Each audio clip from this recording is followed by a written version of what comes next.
I think we got everything fixed. Henry, are you there now? I am here now. You are here now, and we don't have all that nastiness in the background. That's good. Not at all.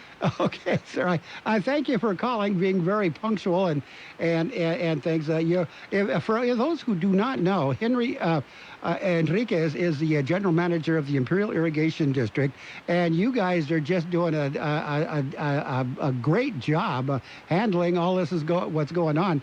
You want to let everybody know how you are handling this COVID-19 thing, and what are you guys doing? Well, thank you for the call and allowing me to come on the air now to give you a quick update. As you mentioned, my name is Enrique Martinez. I go by Henry, but I answer to either one of the two. And I just want to give you a quick update as to where we are. As you noticed, the water and the energy continues to flow.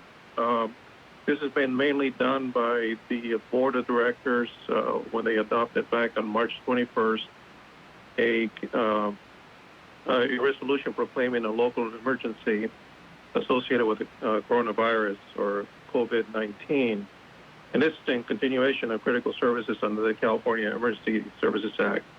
This particular adoption, or resolution that the board approved, gives us the authority basically to remain in business, to continue to have our employees working as much as possible from home or here at the site, different centers that we have.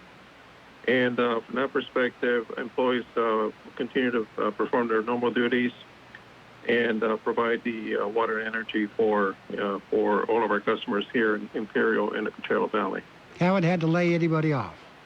No layoffs. We accommodated a number of employees, again, that they could work from home. We provided them with laptop computers, internet service, and continue to run their functions. So roughly about 25% of our employees are working from home at this point. The rest of them are reporting to their regular job sites. Yeah, some of them have to be on site. Definitely. Okay, and go ahead. I was going to mention, just in addition to that, we've also implemented a number of the policies that the state and the government has identified: social distancing, maintaining sanitation, sanitary situations of equipment and space, workspaces as well, and provided additional installations of ultraviolet germicides for some of our control centers and pay stations, and also cancel all non-critical employee travel until further notice. And most of the guys that work on site, they don't have a lot to do with the public. They're working on the poles and all that technical stuff.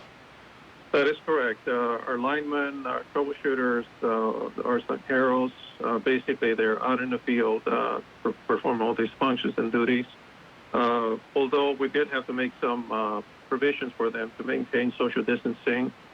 In some cases where we do need to have two-man jobs that they have to work together, we ended up separating them as much as possible and providing additional safety equipment to make sure there was no contact between them. And the Zanjeros, you see them all the time, and you just feel sorry for them. They're out there all alone anyway. They are, and one of the things that we've provided to them, again, abundance of safety, is we commission new additional vehicles in some cases where they needed, that we're riding in two in a vehicle. We identified additional vehicles, made them available by redeploying them, and then provided individual cell phones to be in contact with the water control center. So everything. So again, try to stay ahead. You're doing the job just like you did it before, only you're doing it under the circumstances that we're forced to be under. That's correct, yes. And we did not take the instructions and directions by the county and the state government idly. We made sure, again, in abundance of caution, that we have our employees safe, our customers safe, and maintain all those protocols in place. But at the same time, making sure that the energy and the water continues to flow. And the board meetings, they are under the circumstances that we report every other week now. Staff and board members only, aside from essential people that are on the agenda. That's not your doing. That again is under state regulation.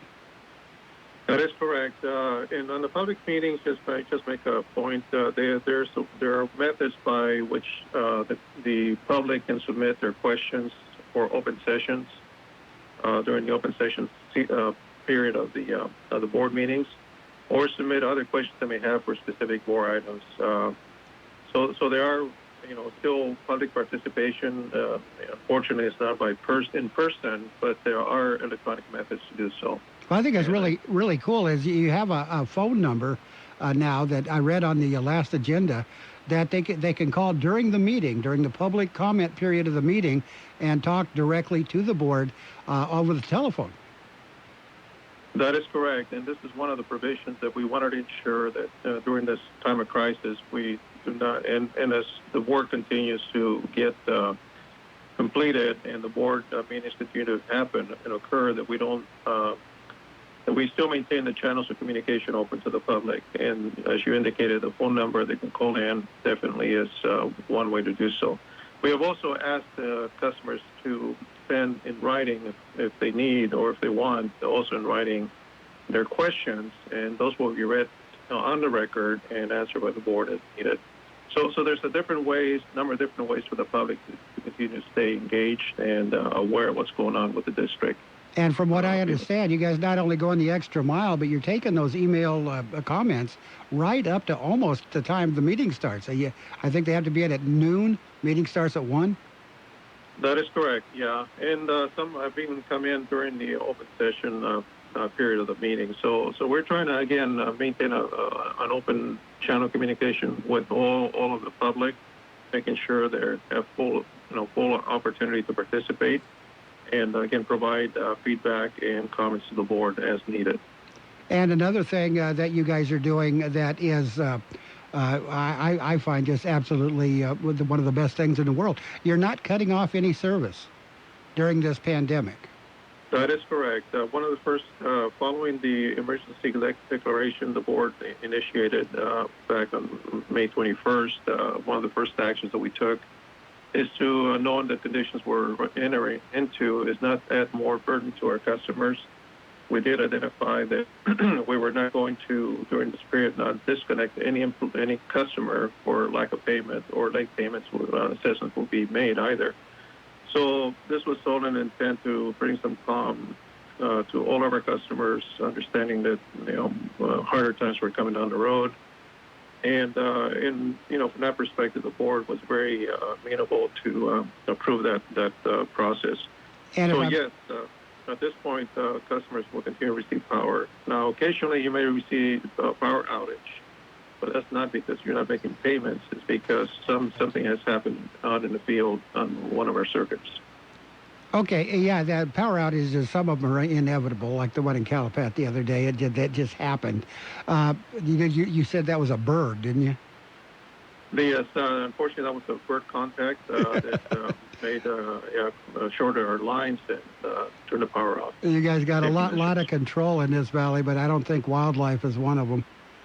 No, and right now, during the spring, whenever all the birds are out and about, definitely more opportunities for that to occur. Yeah. But hopefully, we won't have any major events.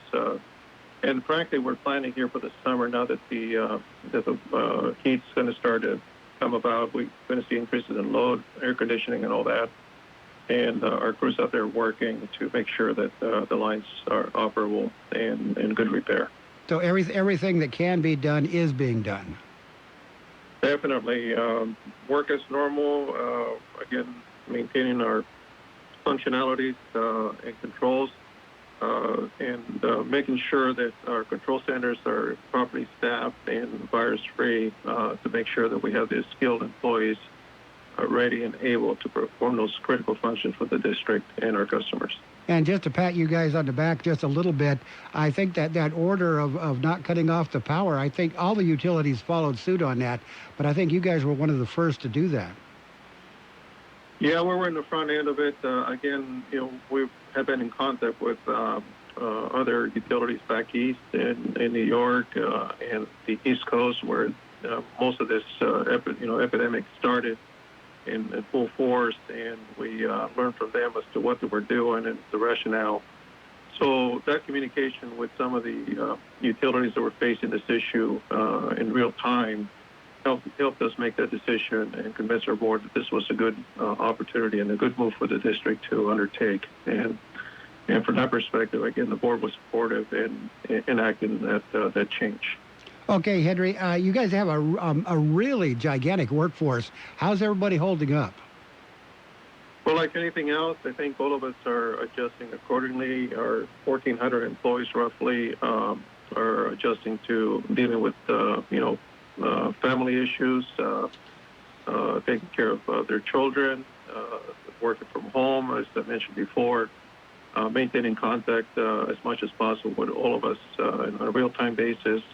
I think we have implemented more electronic tools here in the last 4 weeks than we have in the past.